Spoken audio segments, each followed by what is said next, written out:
Hello friends, it's just before sunset and the puppies and I are exploring an area across the river, and this is the Riverine Forest area which I've never filmed before.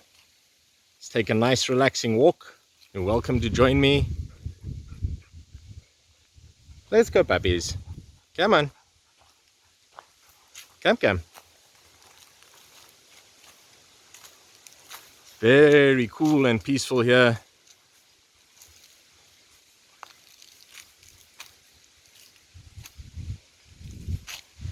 The river is across to the east through approximately 150 meters of forest, reed forest and poplar forest.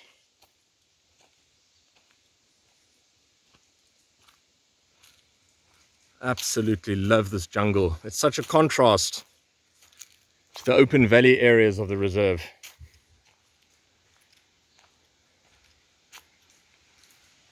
Come on puppies. It's quite deceptive. Already walked over 100 plus meters. There's some giant trees over here. Let's go.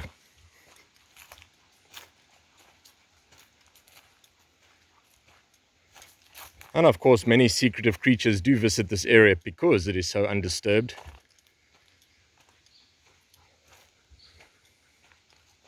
Porcupine, ant bear, bushbuck, bush pig. Lots of nice hiding places for them here. Even though it's been over 38 degrees centigrade today, in this area under the trees, it's probably around 10 degrees cooler most of the time. A lovely blanket. I have some mole rats that have been digging here. Little mole rat hotel. There's another one. They're what I like to call earthworm mammals. For those of you who follow my channel, you'll be familiar with that term. They aerate the soil. There we go, some more of them.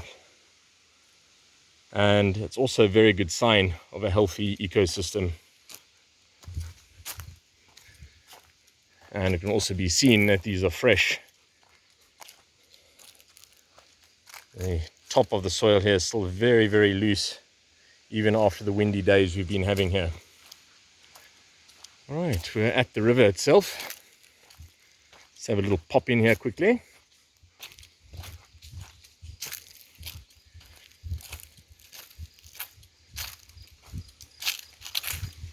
Beautiful.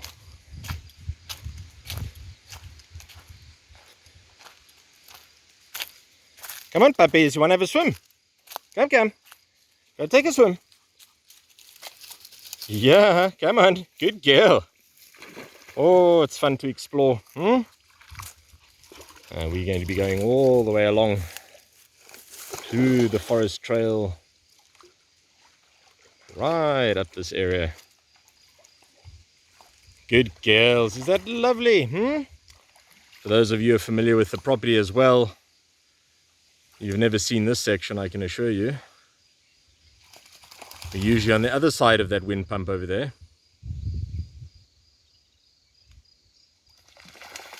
That's lovely. Good girls. Oh, that's nice. Is that nice, Amara? Good girl. Good puppies. Oh, that's so nice and refreshing.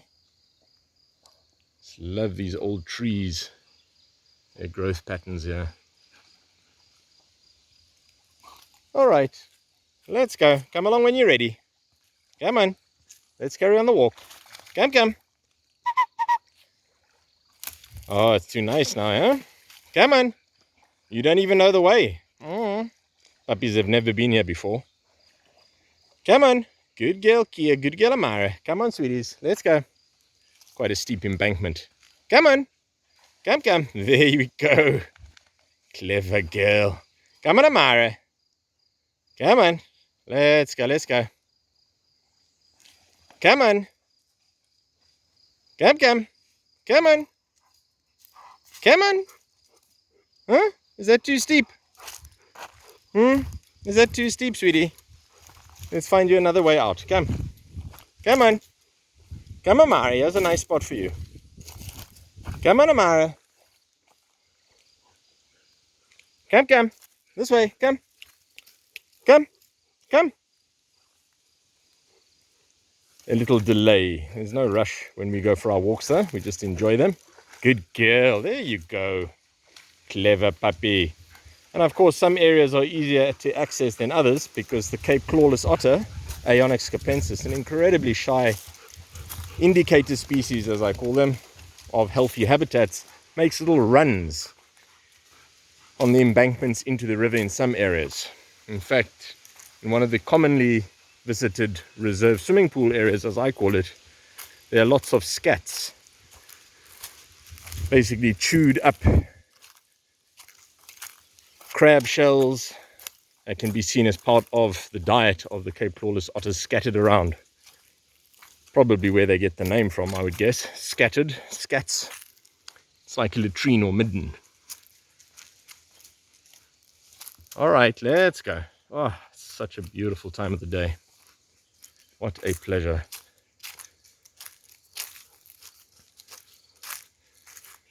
Hey puppies, you feel nice and refreshed? Good. Come on, let's go. Let's go, let's go.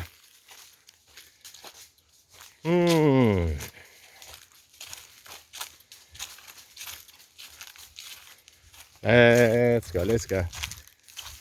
Of course, there's nobody else in this entire area for kilometers. It's just us right now. So it is a real pleasure to explore the area. It's very peaceful. It reminds me quite a bit of the forest areas along the coast. The garden route, in fact, just different trees, but the same kind of feel to it.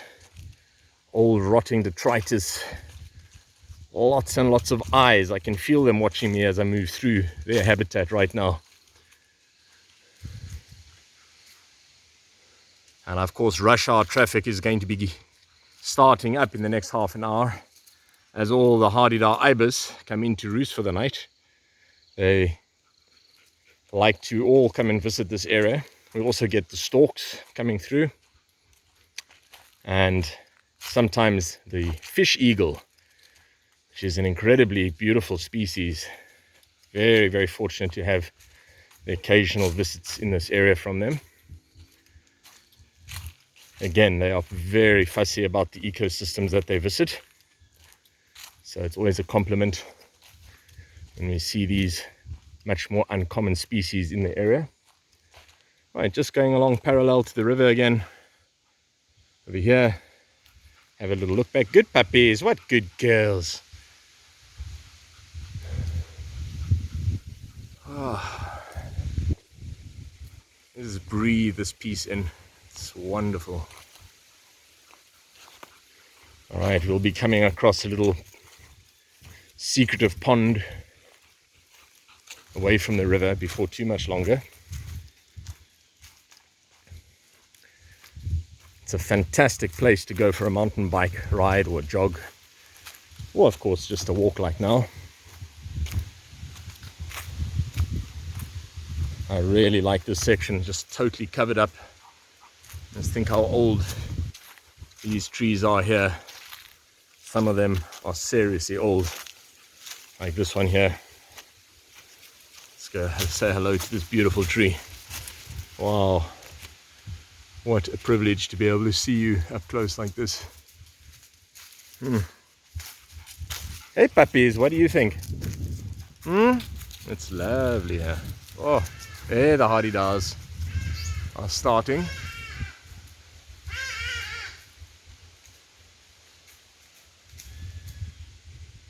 Yeah, just the first few. The others will follow. There are dozens of them that come and roost over here. It's a very characteristic sound. For those of you who are unfamiliar with the hardy-dar ibis, they've got long beaks that curve almost like a banana. Bostrichia haggardash is the scientific name if you do look for them on the internet. Find them easily then. Ostrichia haggardash. We also have the sacred ibis here, but they don't roost in these trees.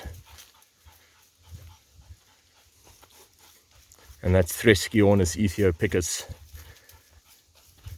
Just for anyone interested in the scientifics there. All right, some low-hanging reeds here. Coming up to the little inlet. Good girls. We'll have another swim soon, my sweeties. All right.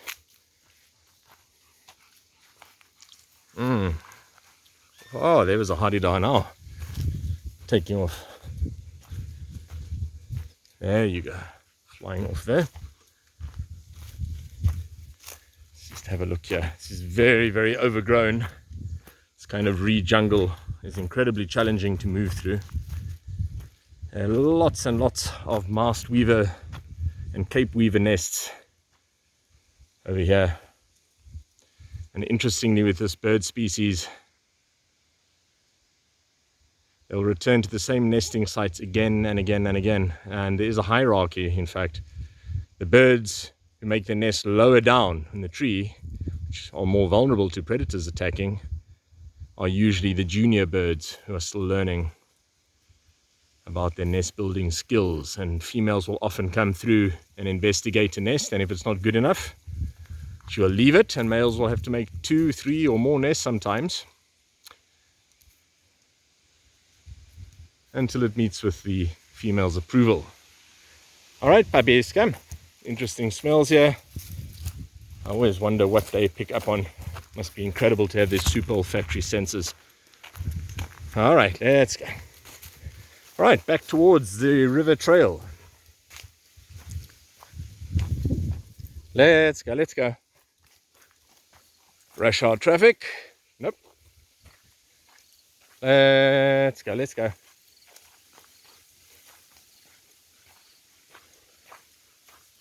Way off in the distance, there's an opening here looking up to the majestic Great Black Mountain Range, die Groot Swartberge. If you can imagine that covered in snow in the winter months, that's very common.